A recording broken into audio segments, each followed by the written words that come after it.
Just now the indifferent that I have moved to a little bit down to the wrist. Why? Because I don't want to stimulate the other muscles and I want to stimulate only the indented muscle, which is my lumbrical.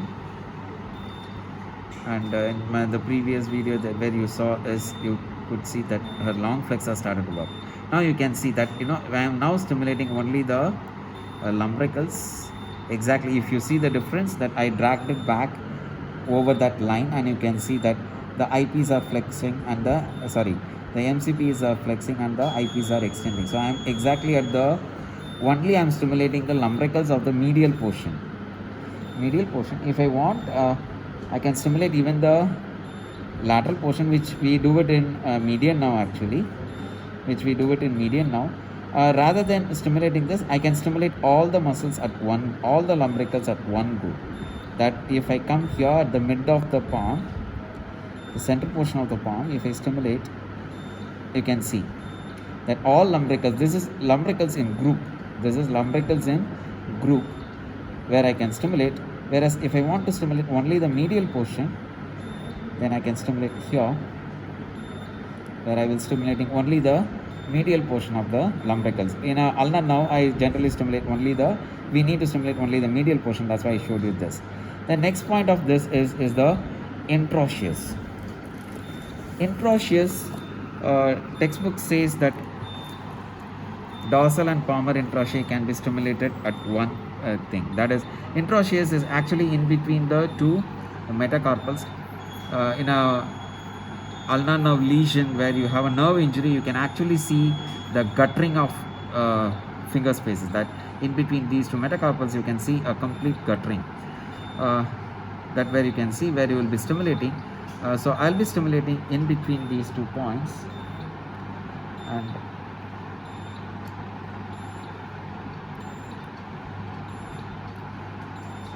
and you can see, and I'll be stimulating all the others if I want. Yeah, you can see it is predominantly it works. Okay, you can see that how I am actually stimulating. Yeah, still what I am missing is the first dorsal interosseous. I'll be coming here and I'll be stimulating. This is the second metacarpal and the shaft. Mid of that, if I am going to put my stimulator and I am going to stimulate, and I can actually make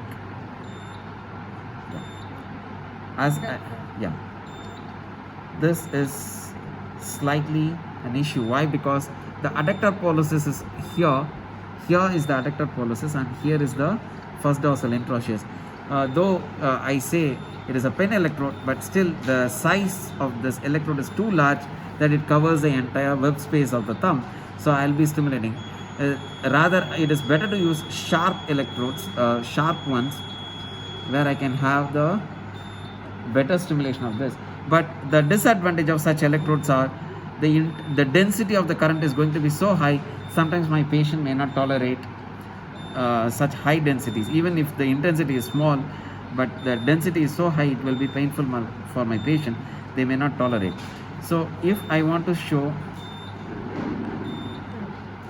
can you relax your hand, please? Just relax. Put it in adduction so that when I get an abduction, I can show. Yeah, you can see now. No, don't try to do it. Just relax. Okay, relax. Leave it. Now you can see that it is actually what happened is I purely produce the. Okay, I purely produce only the. Just relax. Whenever the current comes, you can feel the muscle is actually you can palpate the muscle here. This is the muscle where you are going to palpate. The first dorsal interosseous is here, and you can feel. Okay, so that is. But for the adductor, you have to go a little bit down and go towards the thumb metacarpal, where you will have, and in the web space, when you make a web space, can you make type 1? Yeah, approximate. You can see the bulk here. This bulk is actually, this portion of the bulk is your first dorsal interosseous, and this portion of the bulk is your adductor pollicis. So I'll be actually stimulating here. This is a normal, so I can show you the bulk, but in a patient, obviously, if it is wasted, you have to use your basic anatomy knowledge that where the muscle is originating and inserting and where I expect the bulk. Yeah, you can see now this is.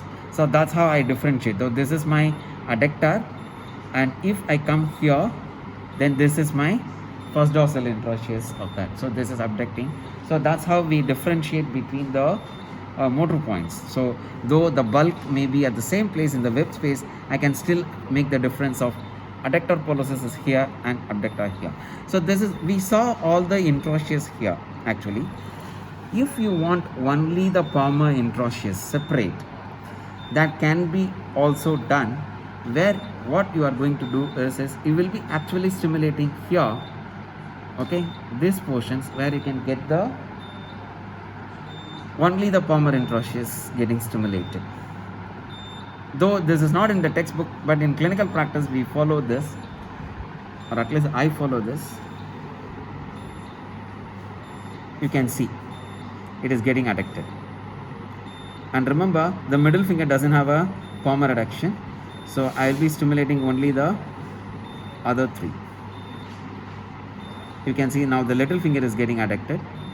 You can see that the ring finger is now getting adducted, and now here you can see that the index finger is getting adducted. So that if you want to stimulate only the thing, or if you want to stimulate all at one go, then what you can do is you can stimulate over here, which I showed you earlier. So with this, that ulna now gets over.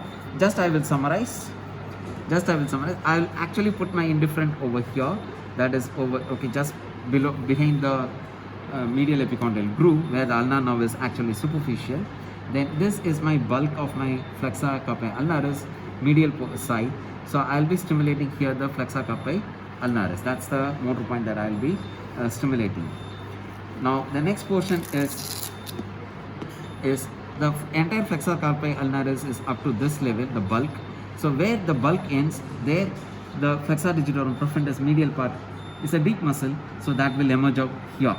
So I will be stimulating here for my flexor digitorum profundus medial portion, and I can see in the flexor carpi ulnaris, I can palpate it over the pisiform to see the muscle that is actually contracting. And for my flexor digitorum profundus, I can see my distal IP specifically. Though the entire finger will go for a flexion, I can see that the distal IP is also working. So I can confirm with that. Then the next part of this is going to be the hypothenas. Hypothenar, my abductor digiti minimi is here. My flexor digiti minimi and opponent's digiti minimi are here. How to differentiate? Flexor digiti minimi will bend only the MCP, whereas my opponents, if it is working along with that, it will make the fifth metacarpal to rise from the surface. So this is about this. Then we go with the lumbricals. The medial portion of the lumbrical can be stimulated over here, this line, crease. Or if I want, I can go in the mid of the palm where I can stimulate all at one go. Okay, where I can do it. Okay, so these are the points that where I can do it. And interosseous over here, that is in between the metacarpals, but the thumb, that is adductor pollicis, and the first dorsal interosseous are close to each other. So what I can do is I can place it over here to get the adductor pollicis, and I come here, then I can get the first dorsal interosseous. Even within that, I can actually differentiate. So this is all about the ulnar nerve stimulation. Thank you.